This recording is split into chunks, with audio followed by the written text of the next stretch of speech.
بسم الله الرحمن الرحيم واعتصموا بحبل الله جميعا ولا تفرقوا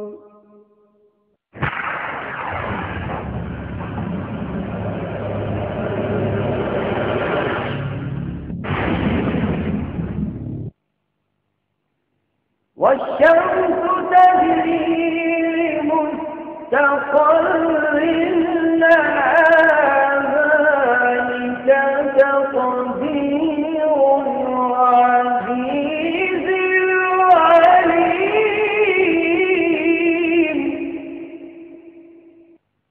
والقمر قدرناه منازل حتى عاد كالعرجون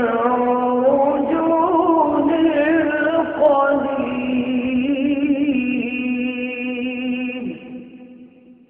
لا الشمس ينبغي لها أن تدرك القمر ولا الليل سابق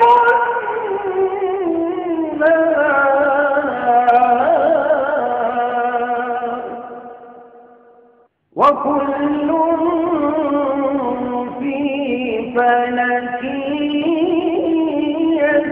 يسبحون.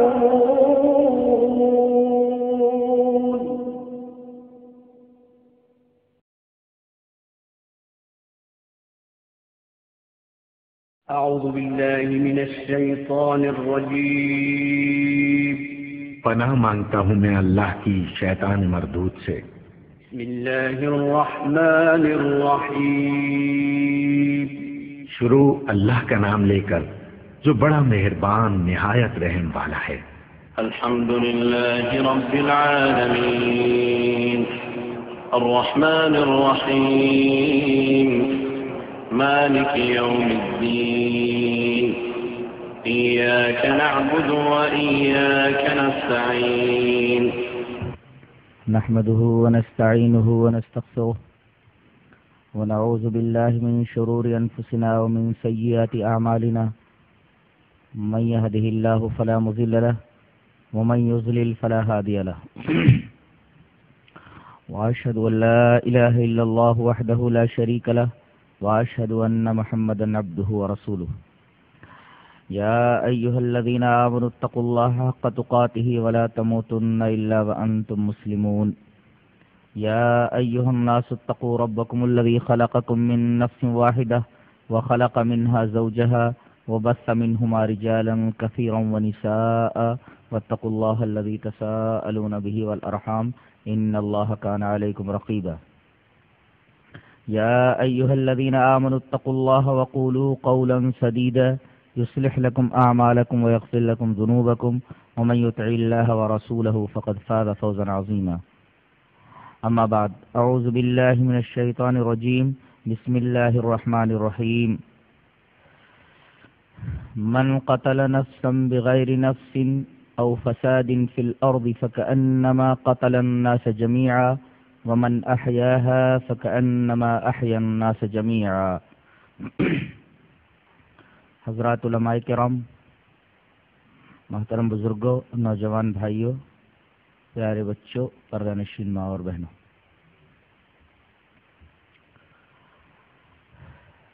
اسلام رحمت،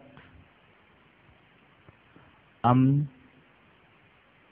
سلامتی اور شانتی کا مذہب ہے.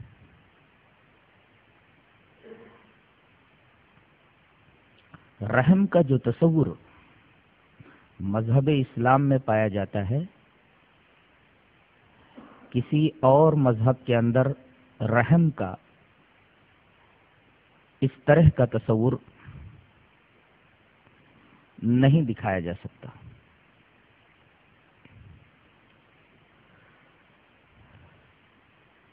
آئیے پہلے کچھ احادیث کے اوپر نظر ڈال لیتے ہیں جس سے ہمارا یہ دعویٰ واضح طور سے ثابت ہو جائے گا۔ پہلی حدیث، وعن جریر بن عبد اللہ رضی اللہ تعالی عنہ قال قال رسول اللہ صلی اللہ علیہ وسلم لا يرحم اللہ من لا يرحم الناس، رواہ البخاری فی کتاب التوحید۔ حضرت امام بخاری اس حدیث پاک کو کتاب التوحید میں لائے ہیں۔ حضرت جریر ابن عبداللہ رضی اللہ تعالیٰ عنہ فرماتے ہیں کہ رسول اللہ صلی اللہ علیہ وسلم نے ارشاد فرمایا کہ جو آدمی لوگوں پر رحم نہیں کرتا اللہ اس کے اوپر رحم نہیں کرتا۔ یہاں الناس کا لفظ لایا گیا ہے، یہاں صرف مسلمان مراد نہیں ہے بلکہ ہر انسان مراد ہے، چاہے اس کا تعلق کسی بھی مذہب سے ہو۔ اگر وہ انسان ہے تو نبی کریم صلی اللہ علیہ وسلم نے اس کے تعلق سے یہ بات کہی ہے کہ جو آدمی انسانوں کے اوپر رحم نہیں کرتا اللہ اس کے اوپر رحم نہیں کرتا۔ الناس کے عموم میں مسلمان بھی داخل ہیں، ہندو بھی داخل ہے،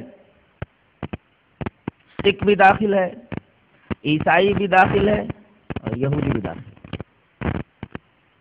غور فرمائیے کتنی بڑی بات کہی گئی ہے کہ جو انسانوں کے اوپر رحم نہیں کرتا اللہ اس کے اوپر رحم نہیں کرتا۔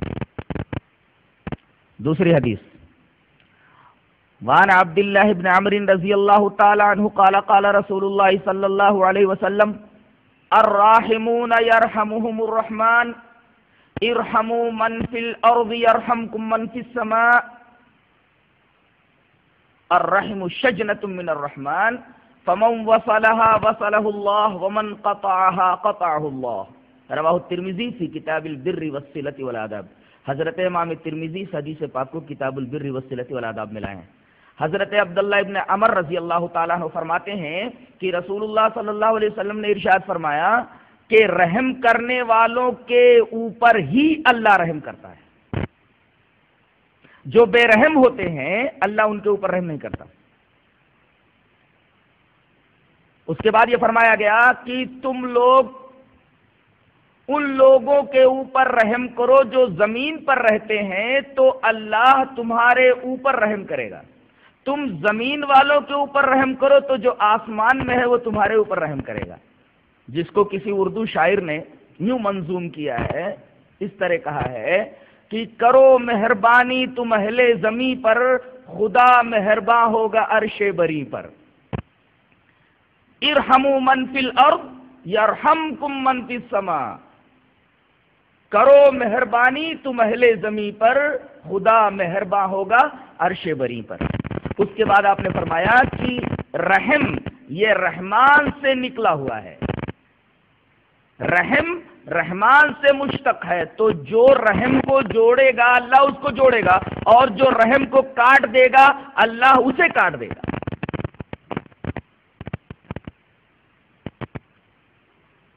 تیسری حدیث، وعن ابی ہریرہ رضی اللہ تعالی عنہ قال قال رسول اللہ صلی اللہ علیہ وسلم بینما رجل یمشی وهو بطریق اذ اشتد علیہ العطش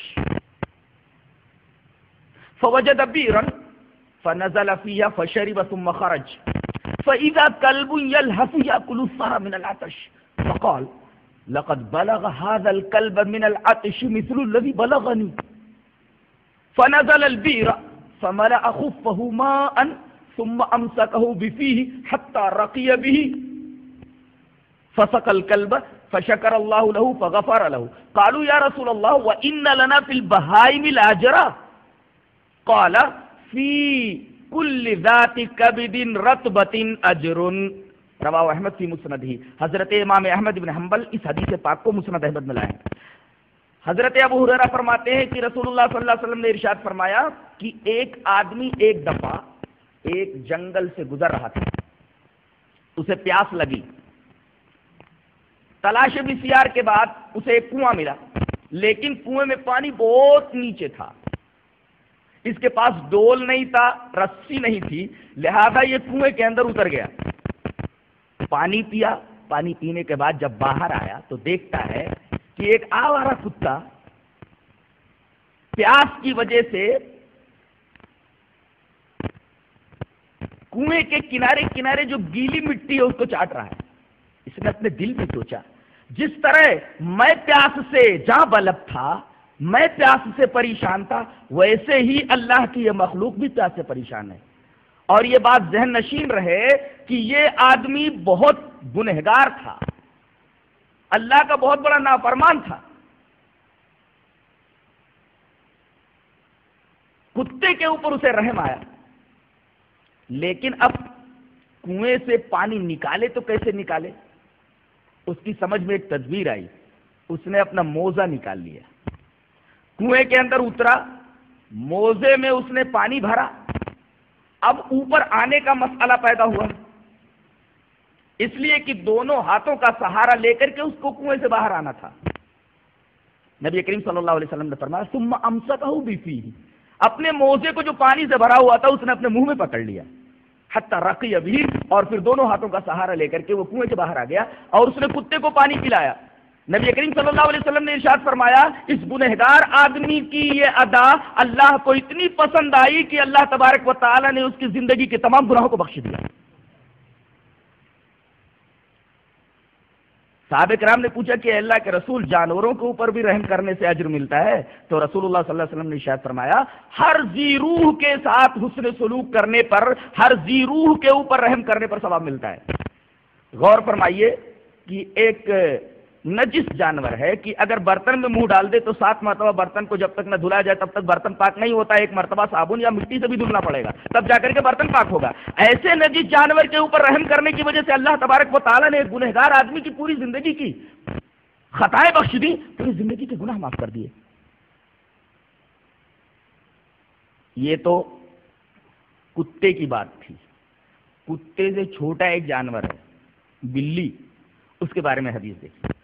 وعن عبد الله بن عمر رضی اللہ تعالی عنہ قال قال رسول اللہ صلی اللہ علیہ وسلم عذبت امرأة في هرة او سقطها فلم تطعمها ولم تسقها ولم تدعها تأكل من خشاش الارض. رواہ مسلم فی کتاب البر والصلۃ والآداب. حضرت امام مسلم اس حدیث پاک کو کتاب البر والصلۃ والآداب کے اندر لائے ہیں حضرت عبداللہ ابن عمر سے.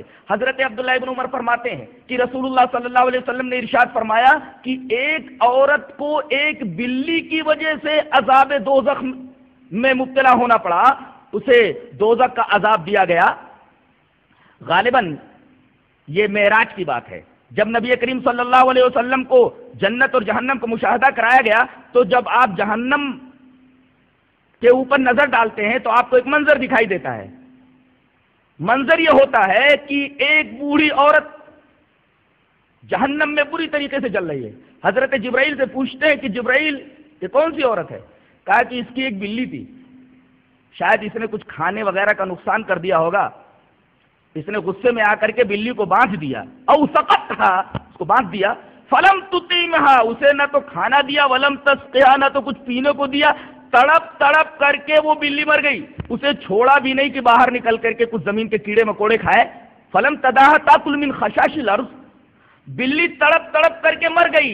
اللہ تبارک و تعالی کو اس عورت کی بے رحمی پر اتنا غصہ آیا کہ اس کو عذاب دوزخ کے اندر ڈال دیا. تو بلی جیسی مخلوق کے اوپر بے رحمی کرنے پر اللہ تبارک و تعالی نے ایک عورت کو دوزخ میں ڈال دیا. اس سے پتہ چلتا ہے کہ اسلام صرف انسانوں کے اوپر ہی رحم کرنے کی تلقین نہیں کرتا بلکہ جانور بھی اس کے رحم کے مستحق ہیں. بلی سے چھوٹا ایک پرندہ ہوتا ہے،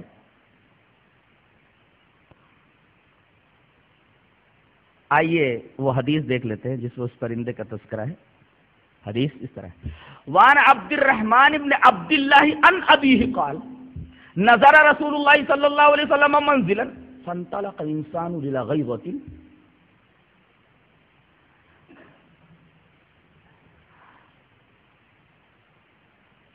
فاخذ منها بيض حمرة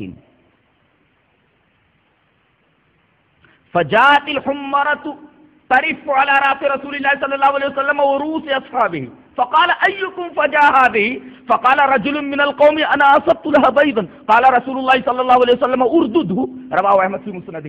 حضرت امام احمد بن حنبل رحمۃ اللہ علیہ اس حدیث پاک کو ایسے مسند احمد میں لائے. حضرت عبد الرحمن ابن عبداللہ اپنے باپ سے روایت کرتے ہیں، وہ کہتے ہیں کہ نبی کریم صلی اللہ علیہ وسلم لشکر کے ساتھ جا رہے تھے، ایک جگہ آپ نے پڑاؤ ڈالا، پڑاؤ میں سے ایک آدمی چل کر کے ایک جھاڑی میں گیا، غیظہ کہتے بش کو، جھاڑی کو. فانطلق انسان الى غیظۃ، ایک انسان جھاڑی میں پہنچا،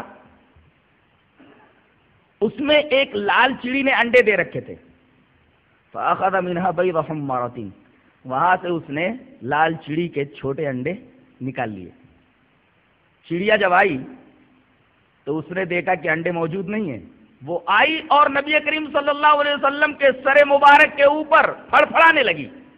کبھی آپ کے سر پہ پھڑپھڑاتی اور کبھی صحابہ کرام کے سروں کے اوپر پھڑپھڑاتی. چھوٹے سے اس پرندے کی حالت دیکھ کر کے، پریشانی دیکھ کر کے نبی کریم صلی اللہ علیہ وسلم کا دل پریشان ہو گیا. آپ نے فرمایا ایکم فجا ہذہ، اللہ کی چھوٹی سی مخلوق، چھوٹے سے پرندے کو کس نے درد مند بنایا، کس نے اس کا دل دکھایا؟ ایک آدمی کھڑا ہوا، کہا کہ اللہ کے رسول، اس جھاڑی کے اندر اس لال چڑی نے انڈے دے رکھے تھے، انڈے بہت خوبصورت تھے، میں نکال کر کے لے آیا ہوں، شاید اسی وجہ سے آ کر کے یہاں آپ کے سر پر اور مسلمانوں کے سروں پہ پھڑپھڑا رہی ہے. اللہ کے رسول صلی اللہ علیہ وسلم نے فرمایا تم نے اس کا دل دکھایا ہے، جاؤ اس کا انڈا واپس کر کے آؤ، ارددہ، جہاں انڈے تھے وہی رکھ کر کے آؤ. اللہ اکبر. ایک چڑیا کی پریشانی سے نبی کا دل پریشان ہو گیا.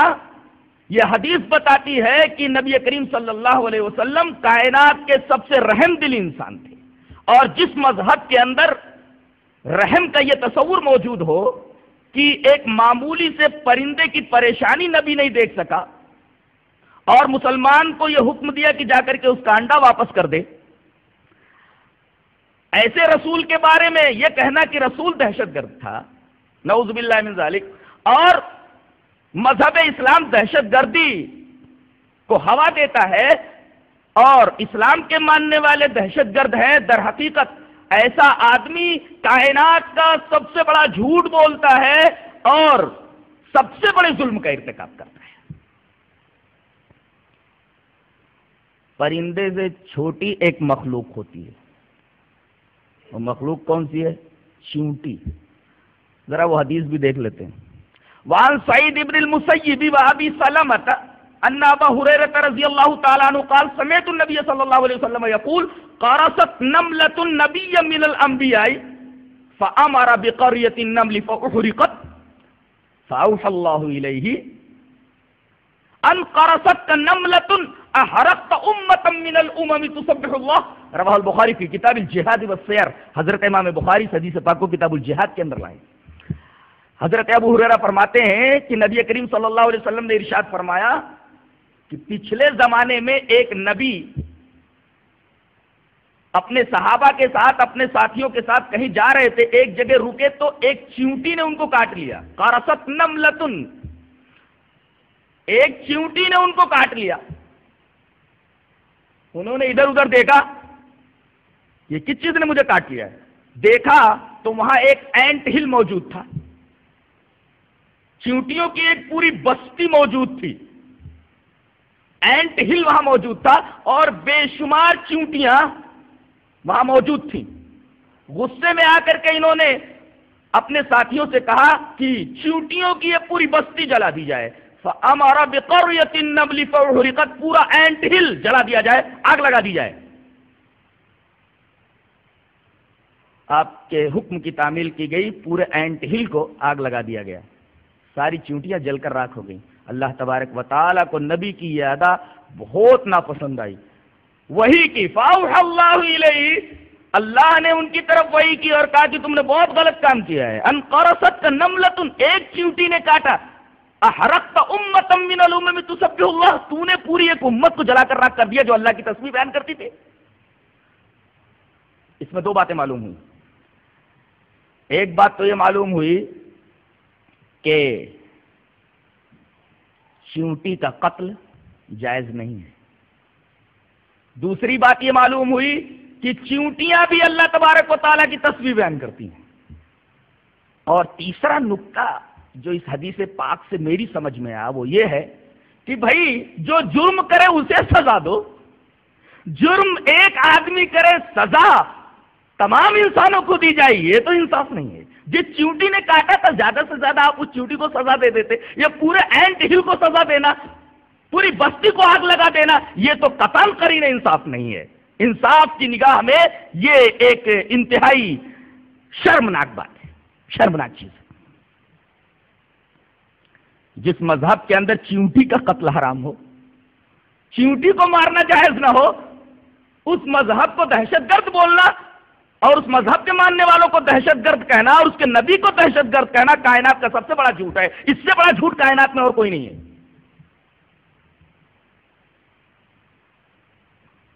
یہ تو نارمل حالات کی بات تھی.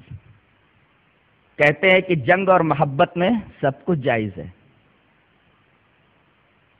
کہتے ہیں نا everything is fair in the love and war. ہر چیز جائز ہے محبت میں اور جنگ میں. نبی کریم صلی اللہ علیہ وسلم نے اس محاورے کو غلط کر کے بتایا ہے کہ جنگ کے اندر بھی اخلاقی حدود ملحوظ رکھے جائیں، ان اخلاقی حدود کو کراس نہ کیا جائے. دلیل اس طرح ہے. وعن خالد بن الفزر حدثني انس بن مالك ان رسول الله صلى الله عليه وسلم قال انطلقوا بسم الله وبالله وعلى ملة رسول الله لا تقتلوا شيخا فانيا ولا طفلا ولا صغيرا ولا امرأة ولا تغلوا وضموا غنائمكم وَأَصْلِحُوا وَأَحْسِنُوا إِنَّ اللَّهَ يُحِبُّ الْمُحْسِنِينَ رواہ ابو داؤد فی کتاب الجہاد. حضرت امام ابی داؤد اس حدیث پاک کو کتاب الجہاد میں لائیں. ایک لشکر جا رہا ہے، نبی کریم صلی اللہ علیہ وسلم اس لشکر کے افراد سے خطاب کرتے ہوئے فرماتے ہیں لڑنے کے لیے جا تو رہے ہو لیکن ایک بات ذہن نشین کر لو، کسی بوڑھے آدمی کو قتل مت کرنا، کسی شیر خار بچے کو قتل مت کرنا، کسی چھوٹے معصوم بچے کو قتل مت کرنا، کسی عورت کو قتل مت کرنا. اللہ اکبر. حالت جنگ کے اندر نارمل حالات نہیں ہے، جنگ کی حالت ہے. جنگ کی حالت کے اندر اللہ کے رسول صلی اللہ علیہ وسلم انسانیت کا درس دے رہے ہیں، رحم کا درس دے رہے ہیں، امن اور شانتی کا درس دے رہے ہیں کہ لڑنے کے لیے جا تو رہے ہو لیکن تمہاری تلوار کسی بوڑھے کے اوپر نہ اٹھے، تمہاری تلوار کسی شیرخوار بچے کے اوپر نہ اٹھے، تمہاری تلوار کسی معصوم بچے کے اوپر نہ اٹھے، تمہاری تلوار کسی عورت کے اوپر نہ اٹھے. یہ جنگ کے آداب بتا رہا ہے کون؟ جس کے اوپر دہشت گردی کا الزام ہے، جس کے ماننے والوں کے اوپر دہشت گردی کا الزام لگایا جاتا ہے.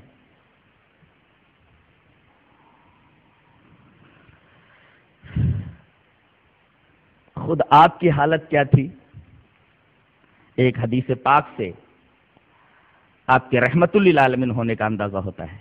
ویسے تو اللہ تبارک و تعالی نے آپ کے بارے میں فرما دیا وما ارسلناک الا رحمتا للعالمین، لیکن آپ کے بہت سارے عملوں سے رحمت للعالمین کا ثبوت ملتا ہے.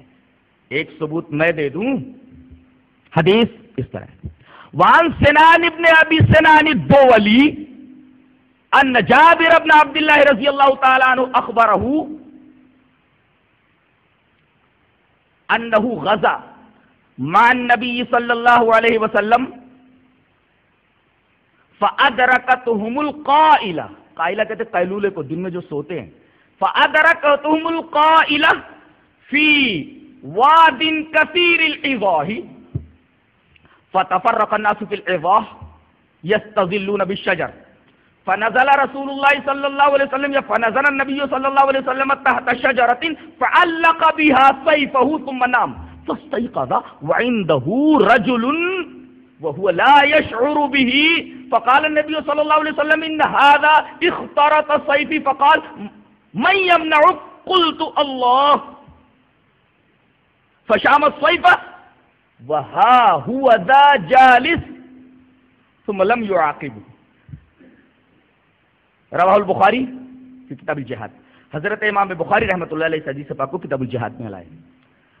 حضرت سنان ابن ابی سنان دوولی کہتے ہیں کہ ان کو خبر دیا جابر ابن عبداللہ نے۔ حضرت جابر ابن عبداللہ رضی اللہ تعالیٰ عنہ فرماتے ہیں کہ میں نبی کریم صلی اللہ علیہ وسلم کے ساتھ ایک لڑائی میں تھا، راستے میں ایک وادی پڑی جس میں بہت سارے کیکر اور ببول کے درخت تھے، کیکر اور ببول کے درخت تھے۔ ازہن کے معنی عین ضاد چھوٹی ہے، ازہن، ازہج کے معنی آتے ہیں کیکر کے اور ببول کے، جس کی جمع آتی ہے ایضاح۔ تو ایسی وادی میں ہم لوگ پہنچے اور وہاں قیلولے کا وقت ہو گیا، فَأَدْرَكَتْهُمُ الْقَائِلَةُ، وہاں جب ہم پہنچے تو قیلولے کا وقت ہو گیا۔ کہاں پہنچے ہم لوگ؟ فی واد کثیر الإضاح، ایسی وادی میں جہاں ببول کے درخت بہت زیادہ تھے۔ ازہن مانے ببول کا درخت جمع اضاح، اس وادی کے اندر ببول کے درخت بہت زیادہ تھے۔ تو لوگ ایک ایک درخت کے نیچے متفرق ہو گئے تاکہ وہ درخت سے سایہ بھی حاصل کرے اور نیند بھی لے لے۔ نبی کریم صلی اللہ علیہ وسلم کے لیے بھی ایک قدرے بڑا درخت منتخب کر دیا گیا اور آپ صلی اللہ علیہ وسلم وہاں لیٹ گئے اور آپ نے اپنی تلوار درخت سے لٹکا دی، فعلق بها سیفہ، اپنی تلوار نبی کریم صلی اللہ علیہ وسلم نے درخت سے لٹکا دی۔ اچانک آپ کی آنکھ کھلی، آپ بیدار ہو گئے، فاستيقظ، بیدار ہوئے، دیکھا کہ ایک آدمی آپ کے پاس کھڑا ہے، وہ لا يشعر به، اور آپ کے لیے بالکل اجنبی ہے، آپ اسے پہچانتے نہیں ہیں۔ وعنده رجل وهو لا يشعر به، آپ کے پاس ایک ایسا آدمی موجود ہے کہ جس کو آپ پہچانتے نہیں، آپ کے لیے اجنبی ہے، اور اس نے آپ کی تلوار جو درخت سے لٹکی ہوئی تھی ببول کے، اس تلوار کو سونت کر کے کھڑا ہوا ہے۔ نبی کریم صلی اللہ علیہ وسلم نے دیکھا کہ میری تلوار دشمن کے ہاتھ میں ہے، کہنے لگا میں یمنعک، تیری تلوار میرے ہاتھ میں ہے، تو نہتا ہے، میرے ہاتھ سے تجھے کون بچائے گا؟ اللہ کے رسول صلی اللہ علیہ وسلم نے پوری سنجیدگی اور پورے قلبی اطمینان کے ساتھ جواب دیا، اللہ، مجھے اللہ بچائے گا۔ کہتے ہیں کہ اللہ کا نام سنتے ہی اس کے بدن پر لرزہ طاری ہو گیا، تلوار چھوٹ کر اس کے ہاتھ سے نیچے گر گئی، اور نبی کریم صلی اللہ علیہ وسلم نے صحابہ کو آواز دی، صحابہ دوڑے دوڑے آئے، چاہتے تو اسے قتل کر دیتے، لیکن ایک تو وہ نبی کریم صلی اللہ علیہ وسلم کے بالکل قریب تھا کہ اگر ہم اس کے اوپر جھپٹیں قتل کرنے کے لیے تو کہیں یہ تلوار سے نبی کو نقصان نہ پہنچا دے۔ حضرت نبی کریم صلی اللہ علیہ وسلم بالکل اس کے قریب تھے، صحابہ کرام نے اس آدمی کو کارڈن کر لیا، گھیر لیا اس کو، کوئی بھاگنے نہ پائے۔ تو آپ نے فرمایا یہ آدمی میری تلوار اتار کر کے مجھ سے پوچھ رہا ہے کہ میں یمنعک، جب میں نے کہا کہ اللہ، تو اس کے ہاتھ سے یہ تلوار گر گئی۔ اب دیکھو یہاں بیٹھا ہوا ہے، فہا ہوا ذا جالس، اب یہ دیکھو کیسا بھیگی بلی بنا بیٹھا ہے۔ اللہ اکبر، کیا روب تھا اس لفظ کا، زبان نبوی سے لفظ اللہ کا نکلنا تھا کہ اس کے بدن پر لرزہ طاری ہو گیا اور وہ چپ چاپ وہی بیٹھ گیا۔ نبی کریم صلی اللہ علیہ وسلم نے فرمایا یہی آدمی ہے، میری تلوار اس کے ہاتھ میں تھی، اب یہ دیکھو کیسا چپ چاپ بیٹھا ہے، فہا ہوا ذا جالس۔ صحابہ کرام نے کہا کہ اللہ کے رسول اس کا کیا کیا جائے، مار دیا جائے یا چھوڑ دیا جائے؟ نبی کریم صلی اللہ علیہ وسلم نے فرمایا اسے چھوڑ دو، ثم لم يعاقبه، آپ نے اسے سزا نہیں دی۔ اللہ اکبر، ذرا غور فرمائیں، ایسے آدمی کو آپ نے بخش دیا، اس کی جان بخشی فرما دی، جو شخص آپ کے قتل کے در پہ تھا، آپ کو قتل کرنا چاہ رہا تھا، اپنے جانی دشمن کو جناب محمد رسول اللہ صلی اللہ علیہ وسلم نے بخش دیا۔ یہ تعلیم ہے کہ قریبی تو قریبی، اپنے دشمن کو بھی معاف کر دینے کا حوصلہ رکھو، اپنے دلوں کو اتنا فراخ کر لو، اپنے دلوں کو اتنا کشادہ رکھ لو کہ اپنے جانی دشمن کو بھی معاف کر دیا کرو۔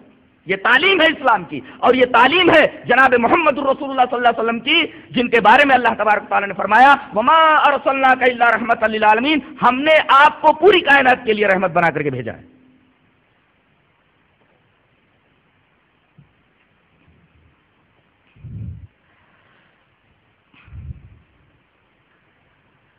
اب یہاں ایک سوال پیدا ہوتا ہے کہ کیا اسلام غیر مسلموں سے نفرت کرنے کی تعلیم دیتا ہے؟ قطعاً نہیں، بلکہ بہت ساری آیات جو ابھی میں پیش کروں گا اس سے آپ کو پتہ چل جائے گا کہ اسلام ان سے نفرت کرنے کا حکم نہیں دیتا، بلکہ ان کے ساتھ حسن سلوک کرنے کا حکم دیتا ہے۔ پہلے ایک حدیث ملاحظہ کریں، حدیث اس طرح وان اسماء بنت ابی بکر رضی اللہ تعالی عنہا قالت قدمت علی امی وہی مشرکۃ فی عہد رسول اللہ صلی اللہ علیہ وسلم فاستفتیت رسول اللہ صلی اللہ علیہ وسلم قلت قدمت علی امی وہی راغبۃ افا اصل امی قال نعم سلی امک، رواہ مسلم فی کتاب الزکاۃ۔ حضرت امام مسلم اس حدیث پاک کو ایسے ہی کتاب الزکاۃ میں لائے ہیں۔ حضرت اسماء بنت ابی بکر فرماتی ہیں کہ میری ماں حالت شرک ہی میں تھی، غیر مسلم تھی، وہ مجھ سے ملنے کے لیے مدینہ آئی، تو میں نے نبی کریم صلی اللہ علیہ وسلم سے فتویٰ طلب کیا کہ اللہ کے رسول میری ماں مشرکہ ہے، غیر مسلم ہے، اب کیا میں اسے اپنا مہمان بنا سکتی ہوں؟ پہلا سوال تو یہ، اور آئی ہیں تاکہ میں ان کے ساتھ حسن سلوک کروں، تو کیا میں اپنی ماں کے ساتھ صلہ رحمی کر سکتی ہوں؟ نبی کریم صلی اللہ علیہ وسلم نے حکم دیا اپنی غیر مسلمہ ماں کو مہمان بنا اور اس ماں کے ساتھ تو حسن سلوک کر۔ اللہ اللہ، اللہ کے رسول صلی اللہ علیہ وسلم میں غیر مسلمہ جو مسلمان نہیں ہے اس عورت کو مہمان بنانے کا حکم دے رہے ہیں اپنی بیوی کو، جو ہے اپنی سالی کو، اور اسی طریقے سے نبی کریم صلی اللہ علیہ وسلم نے ان کے ساتھ صلہ رحمی کرنے کا حکم دیا۔ کیسے یہ کہا جا سکتا ہے کہ اسلام غیر مسلموں سے نفرت کرنے کا حکم دیتا ہے؟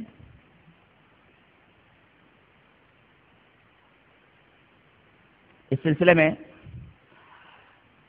سورہ ممتحنہ کی ایک آیت پیش نظر رکھ لیں تو بات اور زیادہ واضح ہو جائے۔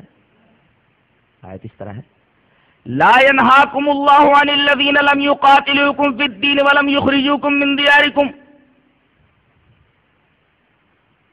ان تبروهم وتقسطوا اليهم ان الله يحب المقسطين انما ينهاكم الله عن الذين قاتلوكم في الدين واخرجوكم من دياركم وظاهروا على اخراجكم ان تولوهم۔ اللہ تبارک و تعالی تمہیں منع نہیں کرتا کہ تم ان لوگوں کے ساتھ حسن سلوک نہ کرو جنہوں نے تم سے لڑائی نہیں کی، جنہوں نے تم کو تمہارے گھروں سے نہیں نکالا، نہ تم کو تمہارے گھروں سے نکالنے پر دوسروں کی مدد کی، تو ایسے غیر مسلموں کے ساتھ تم حسن سلوک کر سکتے ہو۔ عربی میں لفظ بر استعمال کیا جاتا ہے ایسے سلوک کو جہاں صلہ رحمی کی زیادتی پائی جائے، یعنی حد سے زیادہ حسن سلوک کو بر کہا جاتا ہے۔ اللہ تبارک و تعالیٰ نے غیر مسلموں کے ساتھ جو جارح نہیں ہے، جو مسلمانوں کے خلاف برے جذبات نہیں رکھتے ہیں، اللہ حکم دیتا ہے کہ ایسے لوگوں کے ساتھ اچھا سلوک کرو۔ اور شہاب الدین القرافی نے تو اس آیت کریمہ کی تفسیر میں یہ کہا کہ اللہ تعالیٰ نے یہاں غیر مسلموں کے ساتھ بر کرنے کی تلقین کی ہے۔ اس کا مطلب یہ کہ غیر مسلموں پر اگر ظلم ہو رہا ہو تو ان کو ظلم سے بچاؤ، غیر مسلموں کو اگر کوئی تکلیف پہنچا رہا ہے تو تکلیف سے ان کو چھوڑاؤ، اگر کوئی غیر مسلم بھوکا ہے تو اسے کھانا دو، اگر کوئی غیر مسلم ننگا ہے تو اسے کپڑا دو، غیر مسلم کسی پریشانی میں مبتلا ہے تو اس کی پریشانی کو دور کرو۔ حضرت عمر رضی اللہ تعالی عنہ کا دور خلافت ہے، آپ مقام جابیہ سے جب گزرے تو آپ نے کوڑھیوں کی ایک جماعت کو دیکھا تو آپ نے فرمایا کہ بیت المال سے ان کی دوا کرواؤ اور بیت المال سے ان کا وظیفہ مقرر کرو. اللہ اکبر. حضرت عمر رضی اللہ تعالیٰ عنہ نے ایک یہودی کو دیکھا, ایک غیر مسلم کو دیکھا کہ وہ دوسروں کے سامنے دستے سوال دراز کر رہا ہے, بھیک مانگ رہا ہے. لوگوں سے پوچھا یہ بھیک کیوں مانگ رہا ہے؟ بولے بہت زیادہ پریشان ہے, اس کا کوئی ذریعہ آمدنی نہیں ہے. تو حضرت عمر رضی اللہ تعالیٰ نے فرمایا کہ اس یہودی کا, اس غیر مسلم کا وظیفہ بیت المال سے مقرر کر دیا جائے. یہ ہے اسلام کا سلوک غیر مسلموں کے ساتھ, ان لوگوں کے ساتھ جو مسلم نہیں ہیں. تو یہ کیسے کہا جا سکتا ہے کہ اسلام فتنوں و فساد کو ہوا دیتا ہے, قرآن فتنوں کو ہوا دیتا ہے, اسلام دہشت گردی کی تعلیم دیتا ہے, مسلمانوں کا رسول دہشت گرد تھا, اسلام کے ماننے والے دہشت گرد ہیں. میں پھر یہ کہوں گا کہ یہ کائنات کا سب سے بڑا جھوٹ ہے, اس سے بڑا جھوٹ کچھ نہیں ہو سکتا.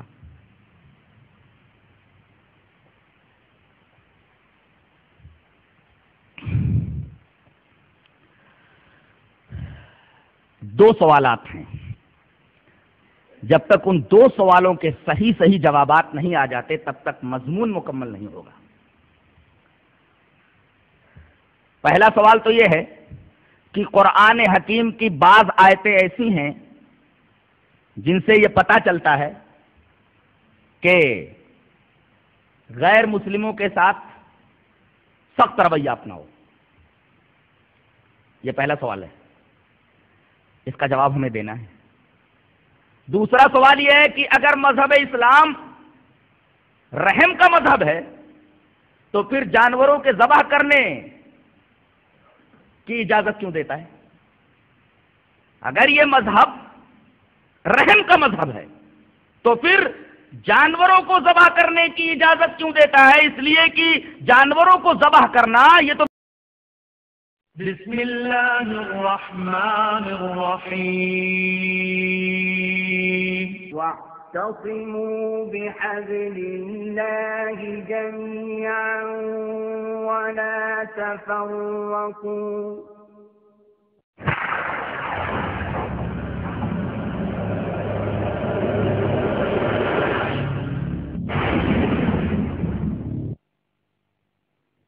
والشمس تجري لمستقر لها ذلك تقدير العزيز العليم والقمر قدرناه منازل حتى عاد كالعرجون القديم لا الشمس ينبغي لها أن تدرك القمر ولا الليل سابق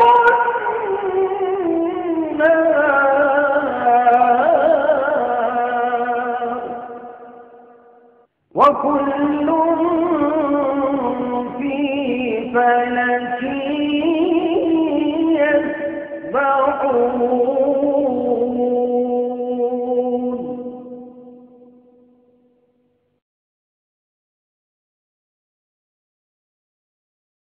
أعوذ بالله من الشيطان الرجيم.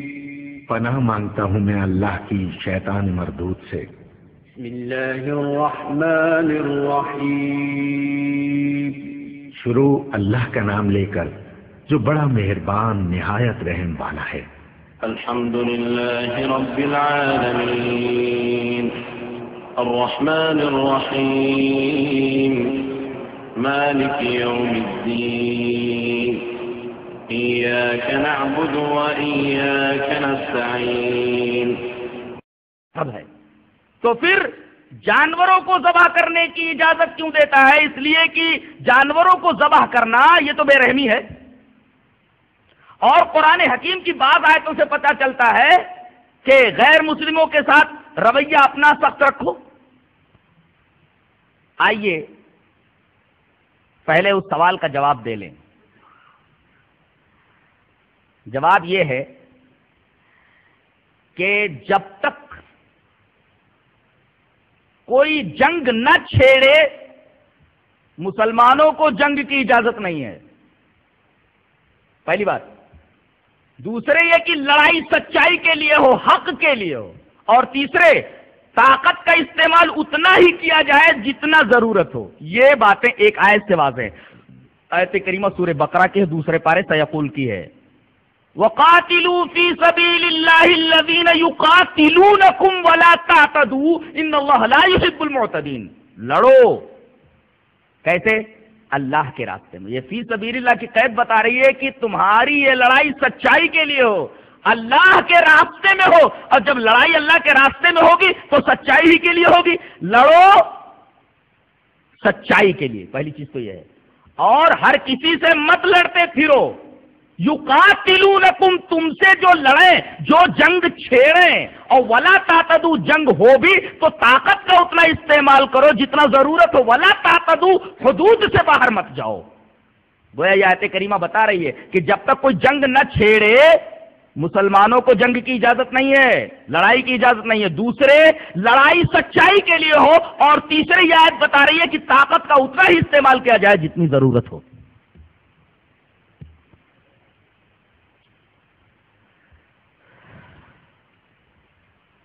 اس کی تائید ایک اور آیت سے ہوتی ہے وَإِن جَنَحُوا لِلسَّلْمِ فَاجْنَحْ لَهَا. اگر یہ صلح کے لیے جھکیں تو تم جھک جاؤ. فَاجْنَحْ لَهَا. اگر جنگ چھیڑنے والا صلح کے اوپر آمادہ ہو جائے تو تم فوراً صلح کر لو. یہ صلح کرنے کا حکم بھی اس بات کی دلیل ہے کہ اسلام لڑائی کو پسند نہیں کرتا. اور ایک حدیث ایسی میں پیش کر رہا ہوں جس سے سب سے بہترین استدلال کیا جا سکتا ہے اس بات پر کہ اسلام دین رحمت ہے. آج یہ حدیث یہاں سے لے کر کے جاؤں.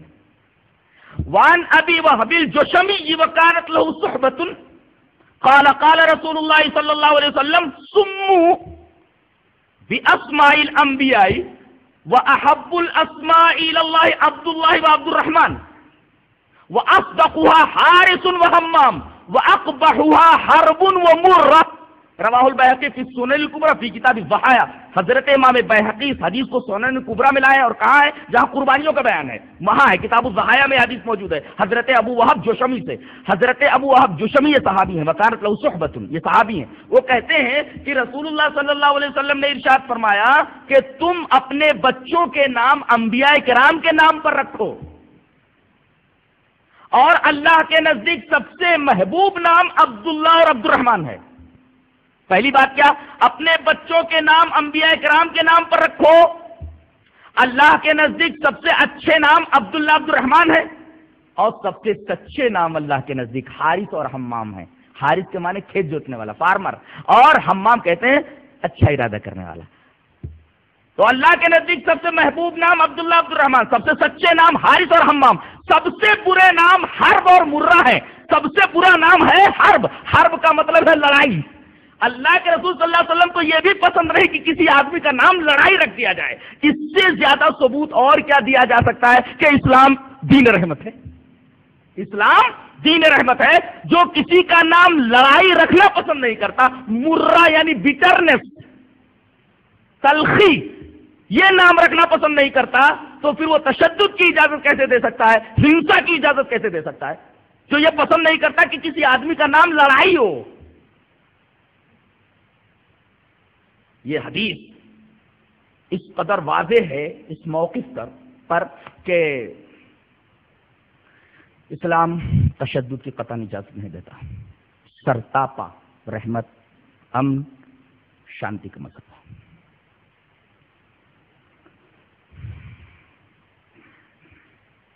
کچھ آیتوں سے جو یہ معلوم ہوتا ہے کہ غیر مسلموں پر تشدد کیا جائے، وہ آیتیں خاص پس منظر میں ہیں. ان کا ایک خاص بیک گراؤنڈ ہے. وہ خاص حالات کے لیے ہیں.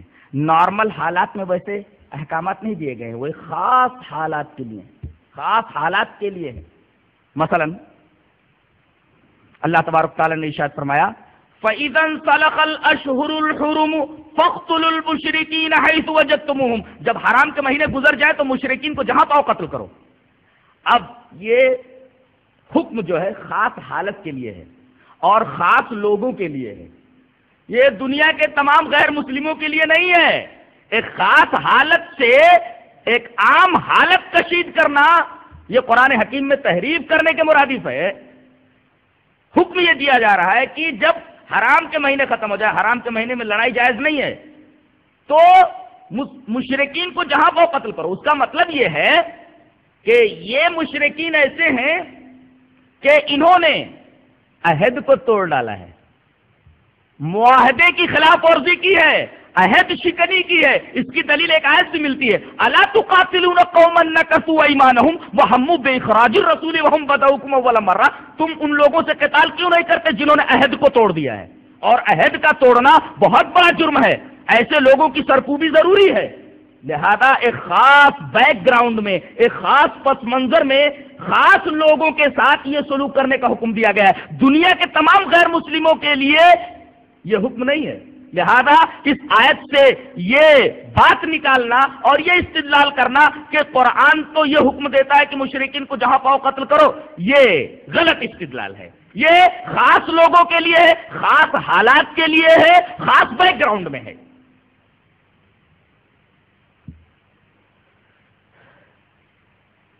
ایک آیت کریمہ اور نگاہ میں رکھ لیں تو بات اور زیادہ صاف ہو جائے۔ آیت کریمہ ہے، قاتلوا الذین لا یؤمنون باللہ ولا بالیوم الآخر ولا یحرمون ما حرم اللہ ورسولہ ولا یدینون دین الحق من الذین اوتوا الکتاب حتی یعطوا الجزیۃ عن ید وہم صاغرون۔ ان لوگوں سے لڑو جو اللہ پر ایمان نہیں لاتے اور یوم آخرت پر ایمان نہیں لاتے اور وہ اللہ کے دین کو قبول نہیں کرتے۔ اب یہ آیت بتا رہی ہے کہ جو اللہ پر ایمان نہ لائے، آخرت پر ایمان نہ لائے، دین اسلام کو قبول نہ کرے، اس سے لڑو۔ اس آیت کا بھی ایک بیک گراؤنڈ ہے۔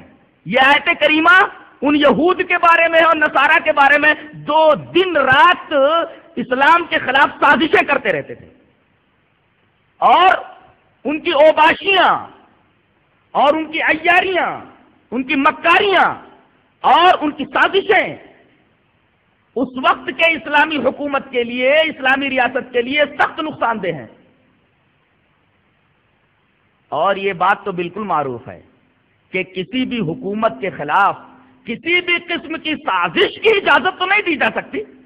کیا ہماری یہ حکومت، ہمارے ہندوستان کی حکومت اپنے خلاف کسی بھی قسم کی سازش کی اجازت دے سکتی ہے؟ ایسے ہی اس وقت رسول اللہ صلی اللہ علیہ وسلم کی قائم کردہ اسلامی حکومت تھی، اس کے خلاف یہ یہودی دنوں رات سازشیں کرتے رہتے تھے۔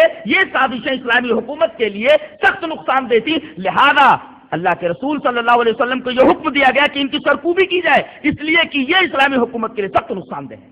یہ آیت کریمہ بھی ایک خاص پس منظر میں ہے، اس آیت کریمہ کا بھی ایک خاص بیک گراؤنڈ ہے۔ اس کو عام حالات پر قیاس کرنا بالکل صحیح نہیں ہے کہ جو بھی ایمان نہ لائے اللہ اور یوم آخرت پر اور جو بھی اسلام کو قبول نہ کرے اس کے اوپر حملہ کر دیا جائے اور اس کے ساتھ قتال کیا جائے۔ یہ اس آیت کریمہ سے ثابت نہیں ہوتا اور اس آیت کریمہ سے اس طریقے کا استدلال بالکل صحیح نہیں ہے، بالکل غلط ہے۔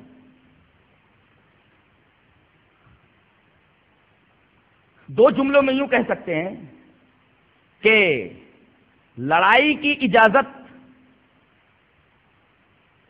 ان لوگوں کے ساتھ ہے جو جا رہے ہیں، اور قرآن کی جن جن آیتوں سے یہ معلوم ہوتا ہے کہ ان کے ساتھ قتال کرو، وہ نارمل حالات کے احکام نہیں ہیں، خاص حالات کے لیے ہے اور خاص بیک گراؤنڈ، خاص پس منظر میں ہے۔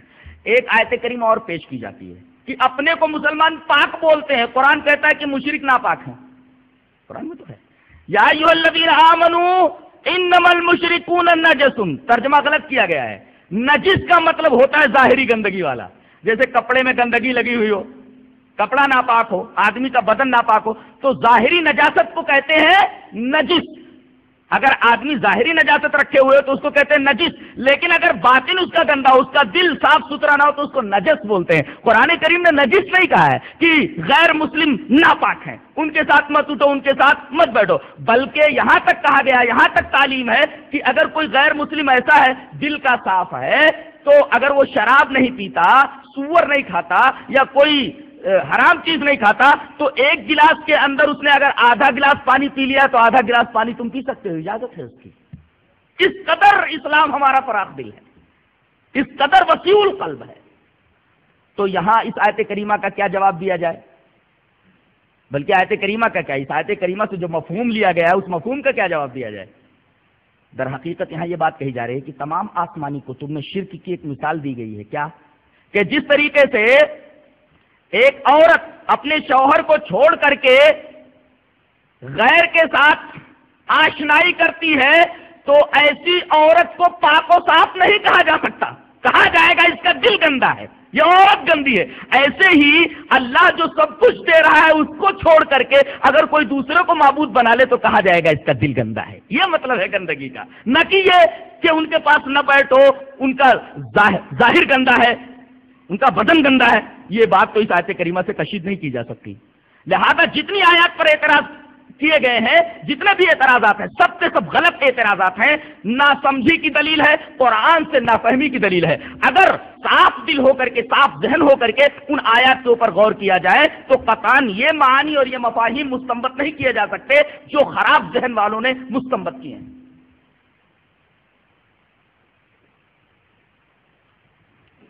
اگر ایسا ہوتا، غیر مسلم ناپاک ہوتے، سیرت کی کتابیں اٹھا کر کے دیکھ لیجئے، وفد ثقیف آتا ہے، کہاں سے؟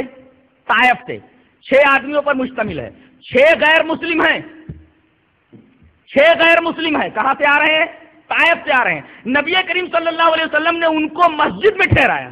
اگر یہ گندے ہوتے تو مسجد نبوی جیسی پاک مسجد کے اندر غیر مسلموں کو کیوں ٹھہرنے کی اجازت دی جاتی؟ وفد ثقیف کو آپ نے مسجد نبوی میں ٹھہرایا اور یہ 6 غیر مسلم ہیں۔ دوسرے نجران، یہ عرب میں ایک علاقہ تھا، یہاں عیسائی لوگ رہتے تھے۔ ایک مرتبہ 60 آدمیوں پر مشتمل ایک وفد نبی کریم صلی اللہ علیہ وسلم کی خدمت میں آیا۔ اس وقت آیا جب نبی کریم صلی اللہ علیہ وسلم مسجد نبوی میں نماز ادا کر چکے اور صحابہ کرام باہر نکل چکے تھے۔ یہ 60 آدمیوں پر مشتمل وفد جب آیا تو اس وقت ان کی عصر کا نماز کا وقت تھا۔ انہوں نے مسجد نبوی میں، ان عیسائیوں نے، ان غیر مسلموں نے نبی کی مسجد میں، مسلمانوں کی مسجد میں عیسائی طریقے سے عبادت کی۔ بعض صحابہ کرام نے اعتراض کیا کہ اللہ کے رسول یہ تو عیسائی ہیں، مشرک ہیں، یہ غیر مسلم ہیں، یہ مسجد نبوی میں انہیں اپنے طریقے پر نماز پڑھنے کی اجازت کیوں دی گئی؟ اللہ کے رسول نے کہا سامنے کوئی شرک کا مظہر تو نہیں تھا نا، کوئی مورتی تو نہیں تھی نا، کوئی اسٹیچو تو نہیں تھا نا، کوئی شرک کا مظہر نہیں تھا، انہوں نے اپنے طریقے سے عبادت کر لی، عبادت کر لینے دو۔ یہ ہے اسلام کی کشادہ دلی، اسلام کی وسیع القلبی کہ غیر مسلموں کو مسجد میں ٹھہرایا گیا۔ اسی طریقے سے 60 آدمیوں پر مشتمل عیسائیوں کا جو وفد آیا، عیسائیوں کو اس وفد کو مسجد میں ٹھہرایا گیا، انہوں نے مسلمانوں کی مسجد میں اپنے عیسائی طریقے سے نماز پڑھی۔ یہ کیسے کہہ دیا جائے کہ اسلام غیر مسلموں کو ناپاک مانتا ہے؟ اگر وہ ناپاک ہوتے تو ان کو مسجد نبوی میں ٹھہرنے کی اجازت کیوں دی جاتی؟ اسی طریقے سے امام بخاری رحمۃ اللہ علیہ کتاب المغازی کے اندر حضرت ابو ہریرہ سے ایک روایت لائے ہیں۔ روایت بہت لمبی ہے، تقریباً ایک صفحے کے اوپر پھیلی ہوئی ہے۔ راوی حضرت ابو ہریرہ ہے اور یہ روایت کتاب المغازی میں ہے۔ راوی کا نام بھی میں نے بتا دیا اور باب بھی بتا دیا، آپ دیکھ لیں کہ بنو حنیفہ کا ایک اسلام دشمن سردار سمامہ ابن اوسال وہ مسلمانوں کے ہتھے چڑھ جاتا ہے، پکڑ کر کے لایا جاتا ہے۔ نبی کریم صلی اللہ علیہ وسلم اسلام کے اس دشمن کو ساریۃ من سواری المسجد، مسجد نبوی کے کھمبوں میں سے ایک کھمبے میں باندھ دینے کا حکم دیتے ہیں۔ فربطو، اس کو باندھ دیتے صحابہ کرام۔ پہلے دن نبی کریم صلی اللہ علیہ وسلم سے پوچھتے ہیں کیا حال ہے سمامہ؟ کہتے ہیں محمد اگر تم میرے اوپر احسان کرو تو ایک احسان کی قدر کرنے والے کے اوپر احسان کرو گے، اور اگر قتل کر دو تو ایک خون والے کو قتل کرو گے۔ ایک خون والے کو قتل کرو گے، اس میں 2 باتیں ہیں۔ ایک تو دھمکی ہے کہ میں اکیلا نہیں ہوں، میں بنو حنیفہ کا سردار ہوں، ہو سکتا ہے کہ آپ پریشانی میں پڑ جائیں۔ میرے خون کا بدلہ لیا جائے گا، میرا خون رائے گا نہیں جائے گا، میں ایک معزز آدمی ہوں. دھمکیاں میں جملہ کہہ لیجئے یا یوں کہہ لیجئے کہ سچ مچ میرے گناہ ایسے ہیں کہ اگر قتل کر دیا جائے تو میں قتل کے قابل ہوں ہی. 3 دن نبی کریم صلی اللہ علیہ وسلم نے اس ثمامہ سے وہی باتیں کہی اور ثمامہ نے وہی جواب دیا. نبی کریم صلی اللہ علیہ وسلم نے تیسرے دن کہا کہ ان کو چھوڑ دیا جائے. دیکھیے ایک غیر مسلم کو نبی نے مسجد نبوی جیسی پاک جگہ میں ایک کھمبے سے باندھا، تیسرے دن ان کو چھوڑ دیا کہ ان کو جانے دو، اسلام کا دشمن ہے. لیکن نبی کریم صلی اللہ علیہ وسلم نے اس کے ساتھ حسن سلوک کیا، دشمن کے ساتھ حسن سلوک کیا، اس کو چھوڑ دیا. ان کے دل کے اوپر اسلام کہ رسول کے اس رویے سے اتنا اثر ہوا کہ وہ مسجد نبوی کے قریب ایک نخل تھا، ایک کھجوروں کا باغ تھا، وہاں گئے اور فوراً انہوں نے غسل کیا. غسل کرنے کے بعد آئے اور کہا کہ اللہ کے رسول کلمہ پڑھا لیجئے، اشہد ان لا الہ الا اللہ و اشہد ان محمدن عبدہ و رسولہ. پتہ یہ چلا کہ اسلام تلواروں کے زور سے لوگوں کو مسلمان نہیں بناتا تھا، اخلاق کی تلوار سے لوگوں کو زیر کرتا تھا. اور یہ بات تو قرآن میں کہی گئی، لا اکراہ فی الدین قد تبین الرشد من الغی. دین میں کوئی زور زبردستی نہیں ہے. جو لوگ یہ کہتے کہ اسلام تلوار کے زور سے پھیلا، ان کے بارے میں بھی یہی بات کہوں گا کہ انہوں نے اسلام کا صفائی قلب کے ساتھ مطالعہ نہیں کیا ہے، خالص ذہن ہو کر کے اسلام کو مطالعہ نہیں کیا ہے. اس لیے کہ تلوار سے بدن کو تو زیر کیا جا سکتا ہے، بدن کو جھکایا جا سکتا ہے، لیکن دل کو نہیں جھکایا جا سکتا. اور اسلام میں دل کا جھکنا یہ معتبر ہے، بدن کا جھکنا معتبر نہیں ہے. تلوار سے تو بدن کو جھکایا جا سکتا ہے، فائدہ کیا حاصل ہوا؟ تلوار سے کسی کو مسلمان بنا کر فائدہ کیا ہوا؟ تلوار سے تو بدن کو جھکایا جا سکتا ہے، دل کو نہیں. اور اسلام میں دل کا جھکنا معتبر ہے، بدن کا جھکنا غیر معتبر ہے. ایمانیات اور عقائد کے باب میں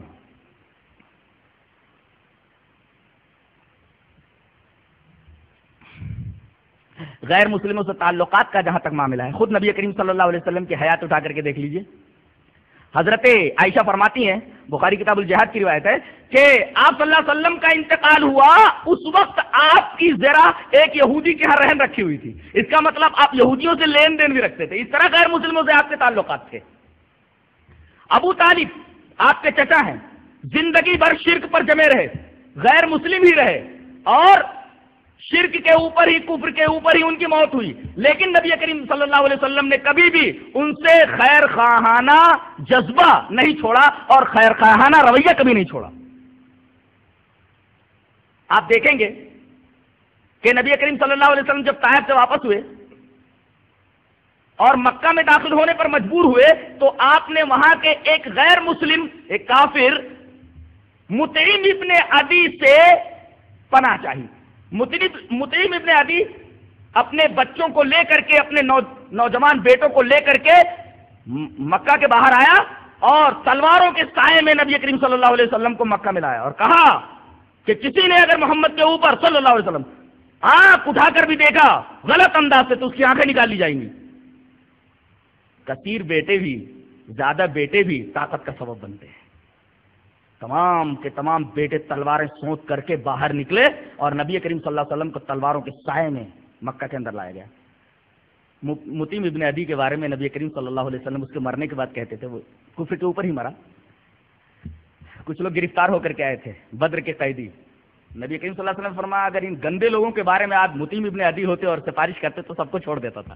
اللہ اکبر، یہ احسان کی قدر ہے نبی کریم صلی اللہ علیہ وسلم کی نکاح. بخاری کی روایت ہے کہ اگر آج ان گندے لوگوں کے بارے میں مطعم ابن عدی سفارش کرتے تو میں چھوڑ دیتا. اللہ، قیدی ہیں اور ان کے چھوڑنے کی بات کہی جا رہی ہے.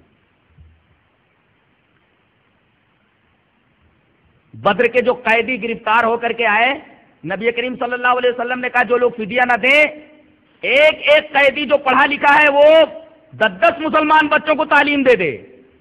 یعنی غیر مسلم مسلمان بچوں کو تعلیم دے سکتا ہے. یہ اسلام کی وسیع القلبی ہے، اسلام کی فراخ دلی ہے. اور میں تو یہ کہوں گا یورپ کے پاس کیا تھا؟ یورپ تو بھوکا ننگا تھا.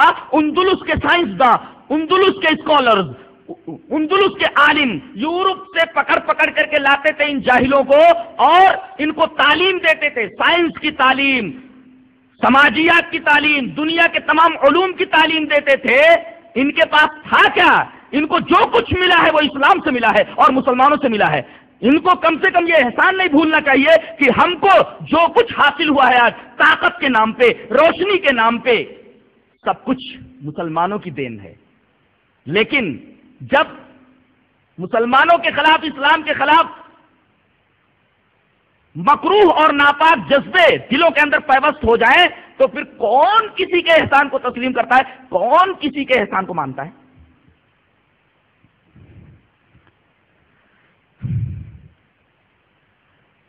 غیر مسلموں سے تعلقات کے اندر وسعت اس قدر ہے کہ اگر آپ فقہ کی کتابیں پڑھیں، حدیثوں کی جو شروحات ہیں ان کا آپ مطالعہ کریں تو آپ کو اسلام کی فراخ دلی اور اسلام کے اصولوں کی وسعت دیکھ کر کے بڑی حیرت ہوگی۔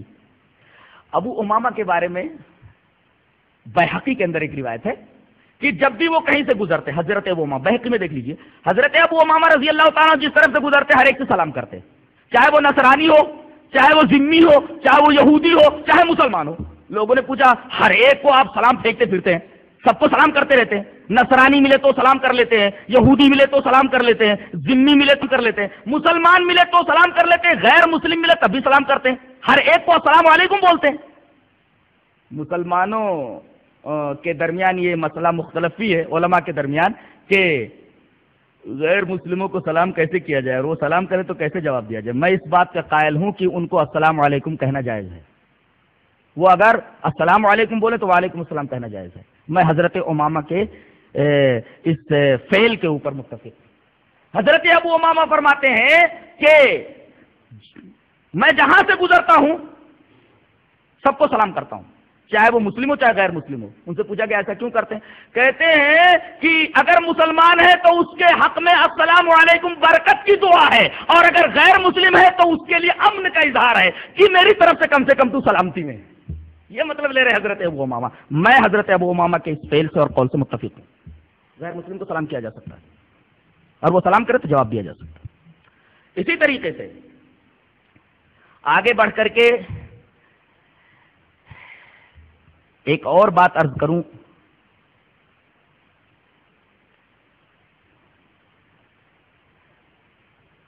کہ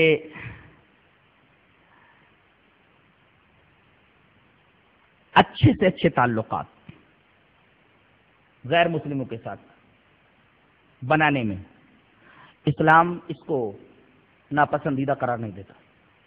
ان کو قریب کرو، جب قریب ہوں گے تب نہ ان کے سامنے آپ اسلام کے محاسن پیش کریں گے، ورنہ اس کے علاوہ اور کیا صورت ہے۔ یہاں تک کہ ایک بات مطالعے میں آئی، مجھے بڑی حیرت ہوئی کہ حضرت علقمہ ابن قیس رضی اللہ تعالیٰ عنہ کو جب قرآن کے مزید نسخوں کی ضرورت ہوتی، پہلے تو پریس وغیرہ نہیں تھے، حضرت علقمہ ابن قیس کو جب مزید نسخوں کی ضرورت ہوتی، کوئی مسلمان آ کر کے کہتا کہ بھئی میرے پاس قرآن نہیں ہے، تو کہتے اس وقت تو قرآن موجود نہیں ہے، پریس تو تھا نہیں کہ فوراً چھاپ لیا جائے، ہزاروں کی تعداد میں لاکھوں نسخے چھاپ لیے جائیں۔ تو وہ ایک عیسائی سے بولتے ارے بھائی ذرا جلدی سے 2-4 دن کے اندر 2-1 نسخے تیار کر دو، ذرا فلاں مسلمان کو قرآن کی ضرورت ہے۔ ذرا غور فرمائیے کہ اس عیسائی سے قرآن لکھنے کی بات کر رہے ہیں حضرت علقمہ ابن قیس، اور یہ روایت محلہ کے اندر موجود ہے ابن حزم کی، بہت زبردست کتاب ہے، جس کے بارے میں کہتے ہیں جس نے محلہ نہیں پڑھی ابن حزم کی وہ فقیہ نہیں، وہ عالم ہی نہیں ہے جس نے محلہ نہیں پڑھی۔ جب میں نے یہ قول کسی کا دیکھا یا سنا تو میں نے محلہ کو سرسری طور پر پڑھ ڈالا کہ کہیں یہ نہ کہے کہ تم نے محلہ نہیں پڑھا ہے لہذا آپ عالم نہیں ہیں۔ کہتے ہیں کہ محلہ ابن حزم جس نے نہیں پڑھی وہ عالم ہی نہیں ہے، اس کے اندر یہ مسئلہ موجود ہے کہ علقمہ ابن قیس جب قرآن کے نسخوں کی ضرورت انہیں ہوتی تو ایک عیسائی سے کہہ دیتے کہ قرآن کا نسخہ لکھ کر کے مجھے دے دو۔ اس کا مطلب یہ ہوا کہ قرآن کو بغیر وضو کے چھونا جائز ہے۔ کون بولتا ہے کہ قرآن کو بغیر وضو نہیں چھو سکتے؟ میں اس بات کا قائل ہوں کہ قرآن کو بیک بک بناؤ، بیک بک بناؤ، رکھا رہے قرآن حکیم پڑھو آپ۔ ہاں حدث اکبر ہو، آپ جنوبی ہوں تو آپ نہا لیجئے۔ وضو کے بارے میں اس بات کا قائل ہوں کہ بغیر وضو کے قرآن کو چھویا جا سکتا ہے۔ اچھا اب آپ کہیں گے کہ قرآن میں ہے لا یمسہ الا المطہرون، میں المطہرون کی تفسیر سعید ابن جبیر کی مانتا ہوں۔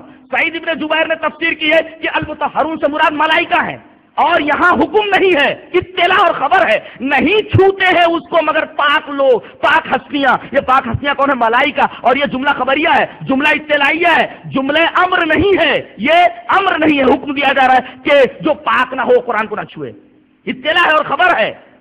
اور مطہرون سے مراد سعید ابن جبیر کی روایت کے مطابق ملائکہ ہے۔ اور اس بارے میں میرا خیال ہے جتنی روایتیں آتی ہیں کہ اس کو بغیر وضو نہیں چھوا جا سکتا، ساری روایتیں ضعیف ہیں۔ اگر کوئی صحیح روایت بتا دے تو میرے علم میں اضافہ ہوگا۔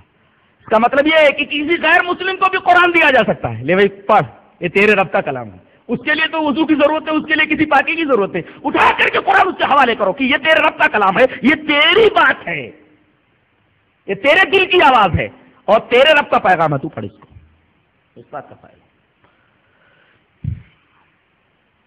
آخری سوال رہ جاتا ہے